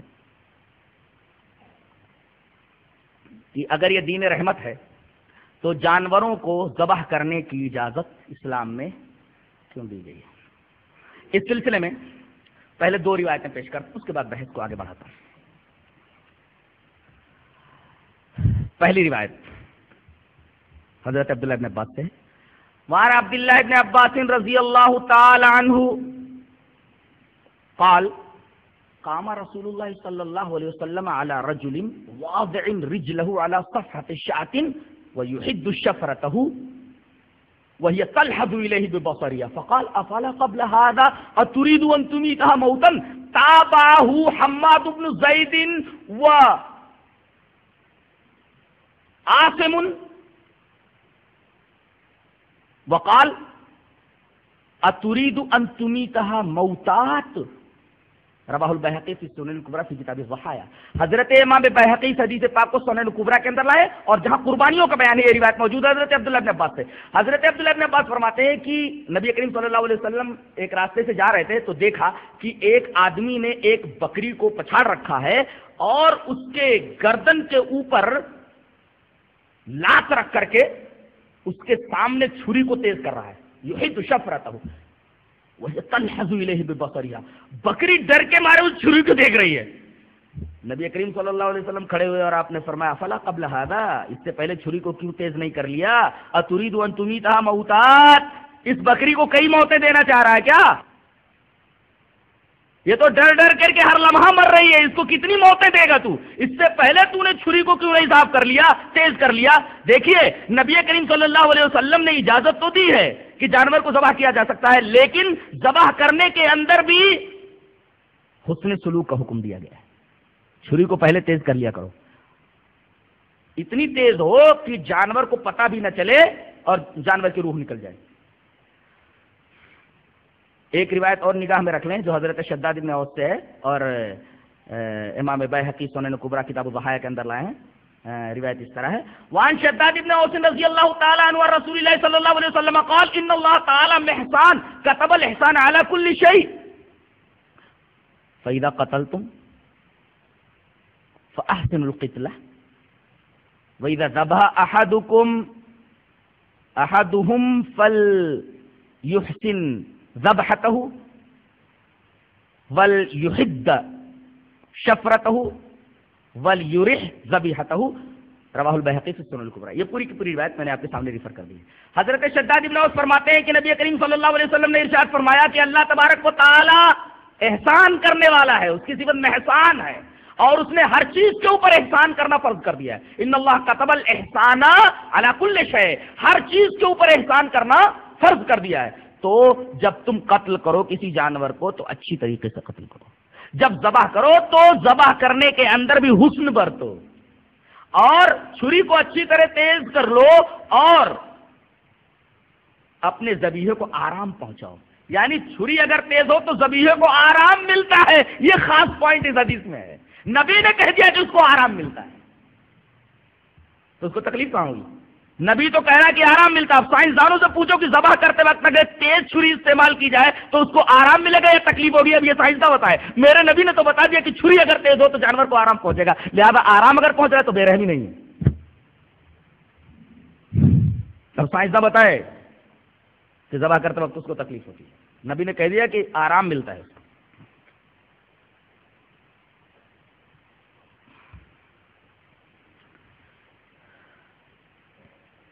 جہاں تک بے رحمی کا سوال ہے، اگر کہا جائے کہ جانور کا شکار کرنا، جانور کو ذبح کرنا، جانور کا گوشت کھانا یہ بے رحمی ہے، تو رامائن اٹھا کر کے دیکھیے تلسی داس نے اس کے اندر کیا لکھا ہے کہ سیتا جی کے سامنے سے جب ایک مرگ بھاگا، ایک ہرن بھاگا، تو سیتا جی نے رام جی سے یہ کہا کہ اس ہرن کا شکار کر کے میرے پاس لاؤ، اور رام جی دھنش اور باڑ لے کر کے، تیر اور ترکش لے کر کے فوراً اس ہرن کے تعاقب میں چلے گئے۔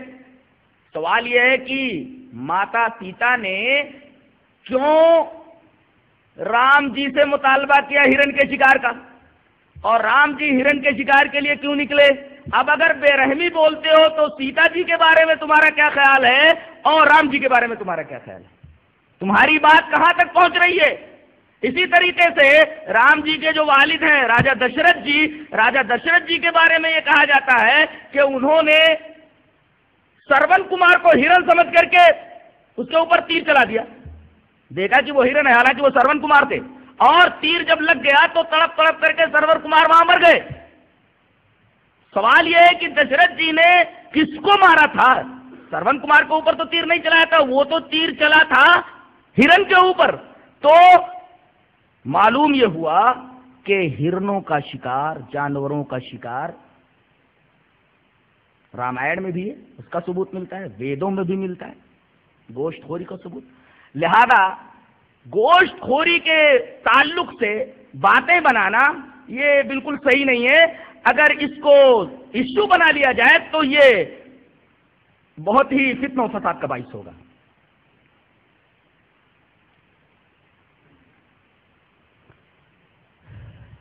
ایک بات اور ذہن نشین کر لی جائے کہ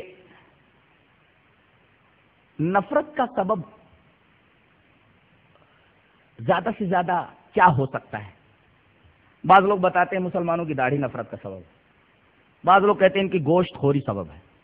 میرا خیال ہے یہ دونوں چیزیں نفرت کا سبب نہیں ہونی چاہیے۔ داڑھی تو رشی منی، بڑے بڑے مہاتما سنت وغیرہ رکھتے تھے، آسارام باپو کو دیکھو کتنی لمبی داڑھی ہے ان کی، تو داڑھی تو لمبی داڑھی یہ نفرت کا سبب نہیں ہونا چاہیے، اس لیے کہ بڑے بڑے رشی منی اور مہاتما سنت سادھو داڑھی رکھتے ہیں، داڑھی نفرت کا سبب نہیں ہونی چاہیے۔ جہاں تک گوشت خوری کا معاملہ ہے، ایک بلی ایک چوہے کو مار ڈالتی ہے، شکار کرتی ہے اس کا، لیکن کوئی بلی کو برا بھلا نہیں کہتا، نفرت نہیں کرتا۔ ایک کتا گوشت خور ہی ہوتا ہے، لیکن کتے کے بارے میں ہم یہ دیکھتے ہیں کہ بڑے بڑے پڑھے لکھے لوگ اچھے اچھے کتوں کو اپنے گھروں میں رکھتے ہیں، اور بعض لوگ تو چھوٹے چھوٹے جو پلے ہوتے ہیں، چھوٹے جو کتے ہوتے ہیں، ان کو نہلاتے ہیں، دھلاتے ہیں، دودھ پلاتے ہیں، گوشت کھلاتے ہیں، اور کاروں میں لیے گھومتے ہیں۔ تو یہ تو گوشت خور ہے، تو یہ بھی قابل نفرت ہونا چاہیے، لیکن قابل نفرت نہیں ہے۔ شیر، ایک تو جنگل کا شیر ہوتا ہے، اس کی غذائی گوشت ہے، اور اسے زو میں لے آتے ہیں تب بھی وہ گوشت خور ہی ہوتا ہے، اسے گوشت ہی کھلانا پڑے گا، وہ گھاس نہیں کھاتا۔ گوشت خور ہونے کے باوجود لوگ شیر سے نفرت نہیں کرتے، زو میں جاتے ہیں تو بڑے پیار سے اس کو دیکھتے ہیں۔ تو گوشت خوری بھی در حقیقت نفرت کا سبب نہیں ہونی چاہیے، اس لیے کہ یہ فطرت ہے۔ اور اللہ تعالیٰ نے دانت جیسے جن کے بنائے ہیں، آپ غور سے دیکھو، جو جانور گھاس کھاتے ہیں ان کے دانت اسی طریقے کے بنائے گئے ہیں، جگالی کرنے والے، اور جو جانور گوشت خور ہے ان کے دانت کچلیوں والے ہیں، پوائنٹ والے، پوائنٹڈ ہوتے ہو۔ اب جو دانت پوائنٹڈ ہوتے ہیں وہ گوشت خور جانور کے منہ میں ہوتے ہیں، اور جگالی کرنے والے جو جانور ہوتے ہیں، گھاس کھانے والے، ان کے دانت جو ہوتے ہیں پوائنٹڈ نہیں ہوتے۔ جو گوشت خور جانور ہے اس کے دانت الگ ہے، اور جو گھاس خور جانور اس کے دانت الگ ہے۔ اب انسانوں کے دانتوں کا اگر معائنہ کیا جائے، دیکھا جائے تو دو طریقے کے دانت ملتے ہیں، ایک گھاس کھانے والے دانت اور ایک گوشت کھانے والے دانت۔ تو اگر وہ سبزی کھاتا ہے تب بھی فطرت کے مطابق ہے، اور گوشت کھا لیتا ہے تب بھی فطرت کے مطابق ہے۔ یہاں ٹھہر کر کے ایک بات اور بھی بول دوں کہ اسلام نے ضروری نہیں قرار دیا ہے کہ مسلمان گوشت کھائے تبھی مسلمان ہوگا، نہیں۔ اگر کوئی آدمی پوری زندگی گوشت نہیں کھاتا ہے، سبزی خور ہی رہتا ہے، تو اسلام کے اوپر کوئی حرف نہیں آئے گا اس کے۔ یہ بات بھی ذہن نشین ہے. یہ نہ سمجھا جائے کہ اسلام جو حکم دیتا ہے کہ گوشت ضروری کھاؤ، نہیں، بلکہ یہ انسان کی پسند کے اوپر ہے. بہت سارے مسلمان ایسے ہیں جو زندگی بھر گوشت نہیں کھاتے، ان کو گوشت پسند نہیں ہے، زندگی بھر سبزیوں کے اوپر زندہ رہتے ہیں. تو یہ تو طبیعت کی بات ہے.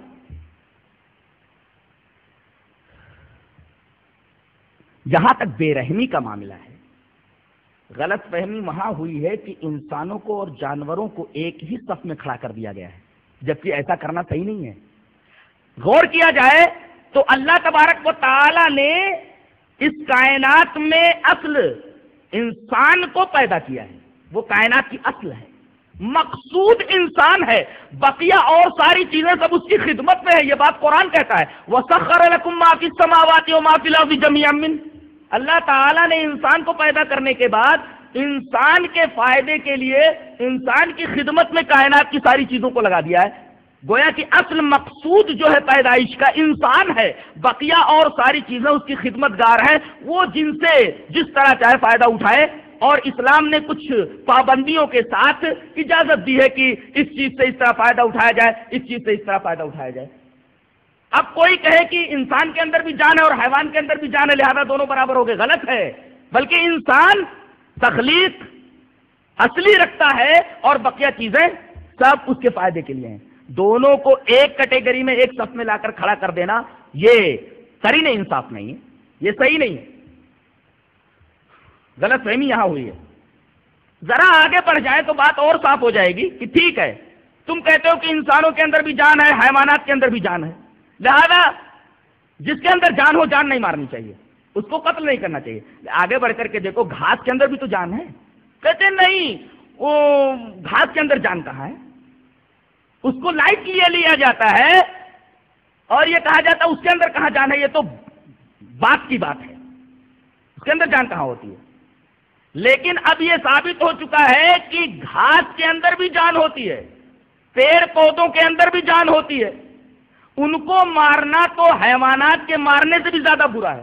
اس کی مثال کسی نے بڑی اچھی دی ہے کہ جانور کے اوپر اگر آپ چھری چلائیں، جانور کا آپ شکار کریں، جانور کو ذبح کریں تو بظاہر وہ اپنے تکلیف کا اظہار کرتا ہے، لیکن پیڑ پودے ان کو کاٹو تو ان کے منہ سے آواز نہیں نکلتی، وہ آواز نہیں کرتے.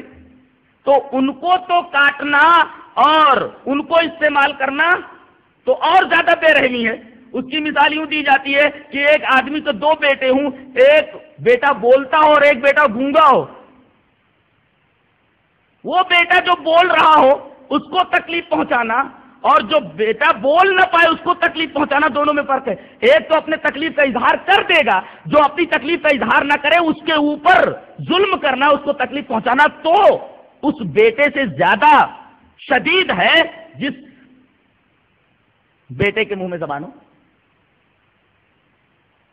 تو اس طرح تو گھاس پھوس پیڑ پودے ان کے اندر بھی جان ہوتی ہے، تو ان کو بھی کاٹنا نہیں چاہیے. اس طرح تو انسان بھوکا مر جائے گا. اور دوسرے، اگر گوشت خوری بند کر دی جائے تو بازار میں سبزی اتنی مہنگی ہو جائے گی کہ خریدنا مشکل ہو جائے گا. یہ سبزی کے اندر جو ریٹ کے اندر کمی ملتی ہے آپ کو، بازار کے اندر آپ کو سستے داموں میں سبزی مل جاتی ہے، یہ گوشت خوری کی وجہ سے ہے.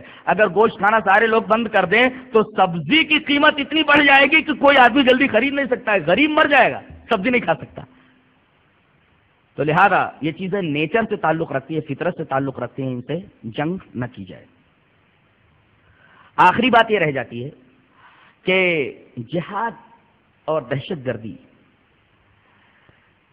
دونوں کو مرادف سمجھا جاتا ہے، حالانکہ ایسا نہیں ہے.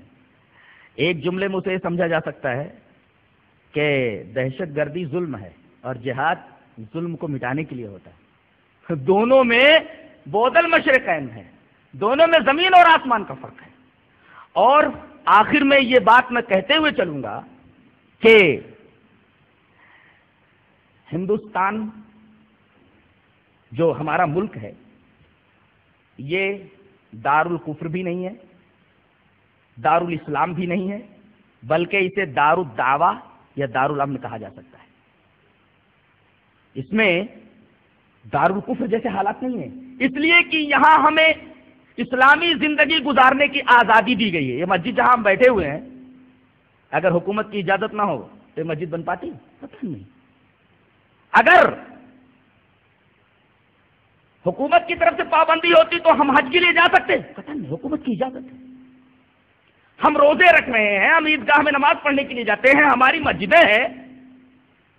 یہ ساری باتیں اس بات کی دلیل ہیں کہ یہاں دارالکفر کے حالات نہیں ہیں، بلکہ یہاں مسلمانوں کو اسلامی زندگی گزارنے کی آزادی ہے.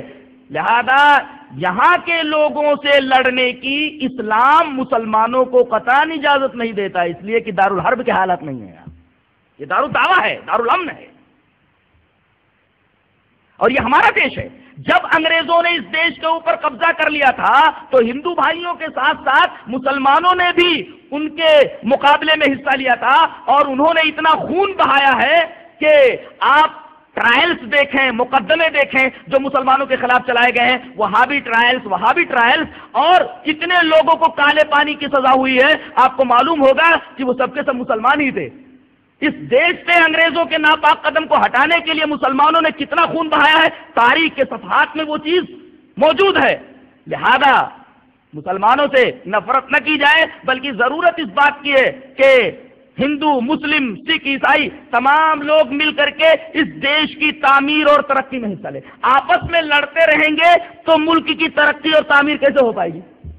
جب آپس ہی میں لڑتے رہیں گے تو ملک ترقی کیسے کرے گا؟ ضرورت اس بات کی ہے کہ سارے مذہب کے ماننے والے لوگ کاندھے سے کاندھا ملا کر کے اپنے اس دیش کو، ہندوستان کو تعمیر اور ترقی کی طرف جتنا آگے لے جانا چاہیں لے جائیں. اور یہ بات بھی میں کہوں گا کہ جو لوگ چاہے وہ کھیل کے ناحیے سے ہو، کھیل کے پہلو سے ہو یا کسی اور پہلو سے ہو، پاکستان کی تائید کرتے ہیں، یہ تائید در حقیقت لوگوں کی نگاہ میں بھی صحیح نہیں ہے اور حکومت کی نگاہ میں بھی صحیح نہیں ہے. ایسے لوگ مسلم ہیں، یہ ہمارا دیش ہے، ہم یہی پیدا ہوتے ہیں، ہمارے آبا و اجداد یہی دفن ہے اور ہمیں بھی مر کر کے یہی دفن ہونا ہے. یہ ہمارا دیش ہے، ہم کو اپنے دیش سے محبت کرنی چاہیے اور اس دیش کے خلاف ایسی کوئی حرکت کوئی نوجوان نہ کرے جس سے ہمارے اس دیش کو ہانی پہنچے اور ہمارے اس دیش کی ترقی رکے، ہمارے اس دیش کی تعمیر کے اندر دھکا لگے. قطعاً ایسی کوئی حرکت کوئی مسلمان نہ کرے. اور جہاں چار برتن ہوتے ہیں وہاں تو کھنک پیدا ہوتی ہی ہے. تھوڑی بہت اگر باتیں ہو جائیں، آپس میں رنجشیں ہو جائیں، آپس میں کچھ لڑائی ہو جائے تو ان تمام چیزوں کو دل میں نہیں رکھنا چاہیے، بلکہ اپنا سینہ مسلمانوں کو کشادہ رکھنا چاہیے. دشمنوں کے لیے اگر رسول کے دل میں جگہ تھی تو مسلمانوں کو بھی اپنے دل میں دشمنوں کے لیے جگہ رکھنی چاہیے. اور وہ دشمن ہمارے کہاں ہیں؟ وہ تو ہمارے بھائی ہیں. اس لیے کہ نبی کریم صلی اللہ علیہ وسلم پوری دنیا کے رسول ہیں، قیامت تک آنے والے تمام لوگوں کے رسول ہیں. اب ہم تو امت اجابت ہیں، اس لیے کہ ہم نے نبی کریم صلی اللہ علیہ وسلم کے اوپر ایمان قبول کر لیا، لیکن یہ بھی نبی کی امت ہے، یہ امت دعوت ہیں، لہذا ہمیں ان کے پاس دعوت پہنچانی ہے. ایک بات اور آخر میں یہ کہوں گا کہ یہ جو کافر کہا جاتا ہے یا مشرک کہا جاتا ہے، یہ کافر اور مشرک کوئی گالی نہیں ہے، اس کو گالی سمجھ لیا گیا ہے. اور یہ گالی کس نے سمجھایا ہے؟ یہ میڈیا نے سمجھایا ہے، یورپ والوں نے سمجھایا ہے، عیسائیوں نے سمجھایا ہے، یہودیوں نے سمجھایا ہے، جن کو اسلام سے دشمنی ہے. اور یہی لوگ ہیں جنہوں نے یہاں ہندوؤں اور مسلموں کو لڑا کر کے اپنا الو سیدھا کیا ہے. ڈیوائڈ اینڈ رول انہی کا ضابطہ تھا، انہی کا طریقہ تھا. یہ چاہتے ہیں کہ یہاں تمام مذہب کے ماننے والے ایک ساتھ مل کر کے نہ رہیں اور قوم ترقی نہ کرے، ملک ترقی نہ کرے. ان کا تو یہی عقیدہ ہے، ان کا تو یہی تصور ہے. وہ نہیں چاہتے کہ کوئی ملک ترقی کرے، بس کچھ نہ کچھ ایسی باتیں پیدا کر دو جس کی وجہ سے لوگ آپس میں لڑتے رہیں اور اپنا الو سیدھا ہوتا رہے. لہذا ہمیں عیسائیوں سے بھی ہوشیار رہنا ہے، یہودیوں سے بھی ہوشیار رہنا ہے، اور اس طریقے سے دیش کی تعمیر و ترقی میں ہمیں تمام مذاہب کے ماننے والوں کے ساتھ رہ کر کے شانہ بشانہ ملک کو آگے لے جانا ہے. ہاں، جو میں یہ بات کہہ رہا تھا کہ کافر اور مشرک کو کوئی گالی نہیں ہے، بلکہ اس کا مطلب صرف اتنا ہے کہ اسلام ایک نظام ہے، اس نظام کو جو تسلیم کرتا ہے اس کو مسلم بولتے ہیں، جو نظام کو نہیں مانتا اس کو کافر بولتے ہیں. وہ ایک اصطلاح ہے، وہ ٹرم ہے، وہ کوئی گالی نہیں ہے. اسلام ایک نظام ہے، اس کو کوئی مانتا تو مسلم ہے، اور اگر اس نظام کا کوئی انکار کر دیتا ہے تو اس کو کافر بولتے ہیں. کافر کوئی گالی نہیں ہے، بلکہ اگر کوئی مسلمان کسی عبادت کا انکار کر دے کہ یہ اسلام میں نہیں ہے تو وہ بھی تو کافر ہو جاتا ہے، وہ بھی کافر ہو جاتا ہے، مسلمان کافر ہو جاتا ہے. تو یہ کوئی گالی نہیں ہے، یہ بات بھی ذہن سے نکال دینی چاہیے۔ یہ اسلام ورسز ٹیررزم کے اوپر ایک میری علم کے مطابق، میرے بصیرت کے مطابق ایک بحث تھی۔ اللہ ہمیں نیک عمل اور اچھی سمجھ کی توفیق عطا فرمائے۔ وآخر دعوانا الحمدللہ رب العالمین۔